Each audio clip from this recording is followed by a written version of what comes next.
this was really designed to be something symbolic, to send a message to Donald Trump.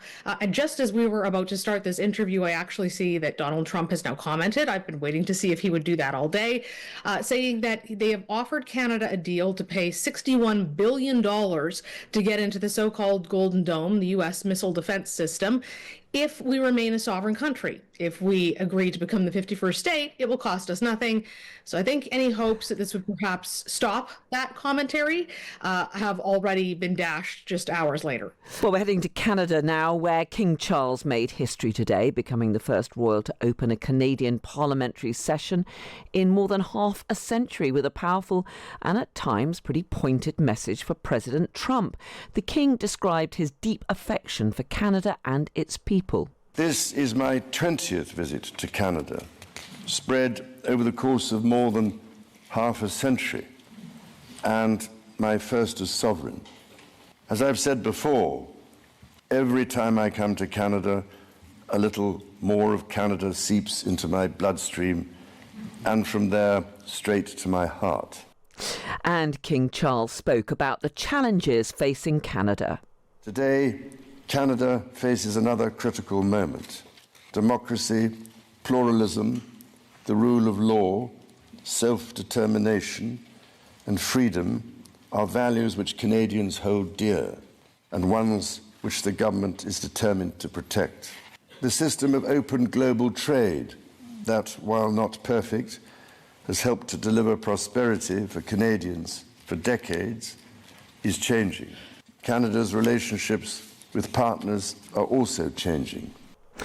Well, Prime Minister Mark Carney had invited the King to deliver that speech from the throne as the country faced the threats from President Trump, who said that it should be the 51st state of the United States, and also raised significant tariffs on many of Canada's goods. Mercedes Stephenson is the Ottawa Bureau Chief for Global News. Good evening to you, Mercedes. Good evening. Thank you for having me. Tell us a bit about the reaction to King Charles's speech. He certainly got a big cheer in Parliament, didn't he? He did, and lots of Canadians who were out, and like a lot of countries in the Commonwealth, the monarchy here is a changing thing, and it's a changing thing in terms of support, with some Canadians welcoming the arrival of the King as a sign of our sovereignty, our history connected to the United Kingdom, not the United States, especially in the wake of President Donald Trump's threats. Others feel that the monarchy is more of a passing thing. They're ready to move on from it, but there's not necessarily a strong Republican movement here to get away from the monarchy. Lots of big crowds who were out cheering, people who had come to Ottawa for this. But this was really designed to be something symbolic, to send a message to Donald Trump. And just as we were about to start this interview, I actually see that Donald Trump has now commented. I've been waiting to see if he would do that all day, saying that they have offered Canada a deal to pay $61 billion to get into the so-called Golden Dome, the U.S. missile defense system, if we remain a sovereign country. If we agree to become the 51st state, it will cost us nothing. So I think any hopes that this would perhaps stop that commentary have already been dashed just hours later. So he's trying to offer Canada a cut price deal to join this this Golden Dome, which of course many experts point out is certainly a very ambitious scheme. It is, and I can read you what he actually said. He says, "I told Canada, which very much wants to be part of our fabulous Golden Dome system, that it will cost $61 billion if they remain a separate but unequal nation," so a little extra dig there, "but it will cost, in capital letters, $0 if they become our cherished 51st state. They are considering the offer." I can assure you, Canada is not considering any offer to become the 51st state. To join the system, absolutely. But to become the 51st state, no. But sort of, the ambassador up here, the new ambassador, Pete Hoekstra, had reassured me when I interviewed him that the 51st state comments were over. We had a delegation of senators come up last week on Friday, including Republican, who assured us 51st state is over. But as we can see today, 51st State is not over and clearly undeterred by the display of pomp and circumstance and Canadian tradition here today. Yeah, and of course, Mark Carney, when he was at the White House meeting President Trump, made it very plain to him that Canada's not for sale, I think were his remarks on that occasion. But he will have actually written, Mark Carney or his government, that speech which King Charles delivered today. And it was full of all those pretty pointed remarks, wasn't it? With the King saying the country's facing a critical moment. He talked about the importance of protecting Canada's sovereignty, and he was introduced as the King of Canada. I mean, the diplomacy, such as it was pretty forceful, wasn't it? Yeah, it was designed to be very direct and very clear, and yet at the same time trying to avoid being confrontational or abrasive. Donald Trump loves a lot of the trappings around royalty. He will always tell you all about all the gold he has added to the Oval Office. You look at Mar-a-Lago, it looks like a castle. So I think the government may have thought this is a way of delivering a message, perhaps in a manner he respects with a king.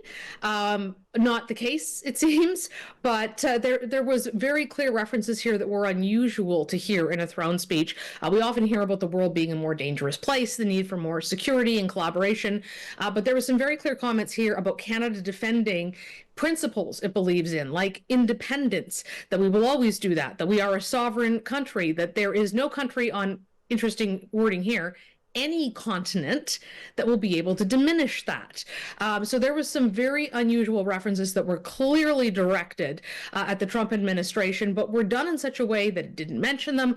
It was not negative, it was not aggressive, but obviously it did not have the desired effect, at least today. Interesting, though. I mean, do you think that King Charles is taking a bit of a risk here? Because the message from all of this was pretty clear.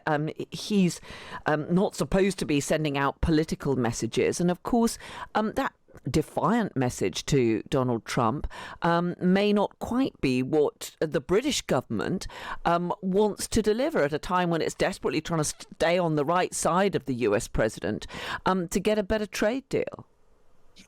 Yeah, absolutely. And as your listeners would know, I mean, the king does not usually make political statements. When he reads the speech from the throne, the same here as I imagine it is in the United Kingdom, it's written by the elected government and he delivers it. The palace looks at it. They can flag anything that they're particularly concerned about, but it is a speech that is written by the elected government of the country. The interesting part to me was what he said ahead of that. And I don't know whether he actually wrote it or the Canadian authorities wrote it for him, but that was a lot of the talk about his mother opening Parliament in 1957 and 1977 on how he sees Canada in the world. And that's where he was sort of highlighting some of these Canadian qualities of diversity, of kindness, of innovation. And he was able to say that in a different way than any Canadian prime minister could, because he's speaking as somebody who, while he is the King of Canada, is coming from outside of Canada. And there was some very clear messaging around that.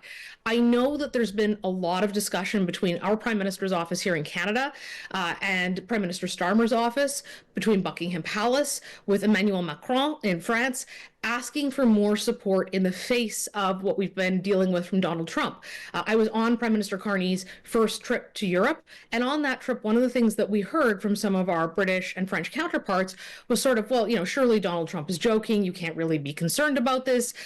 Your sovereignty is not imperiled. But Canadians were very angry, very hurt, and very concerned because unlike France or England, we are right next door to the United States. We are reliant on them completely, pretty much for our defense and a tremendous amount for our economy. So this is a very frightening thing for Canadians, and it's really a bit of a stab in the back, whether the president has any intention of going through with it or not, because we'd seen each other as equal partners. And as you heard there, he actually spelled out today, you are an unequal nation. I don't respect you, right? The same way. So I know there'd been a lot of requests for the king to signal his support for Canada, for other leaders around the world to do so. But I thought that the message was stronger than what we necessarily thought we might hear from the king. Certainly it was very welcome here in Canada, though.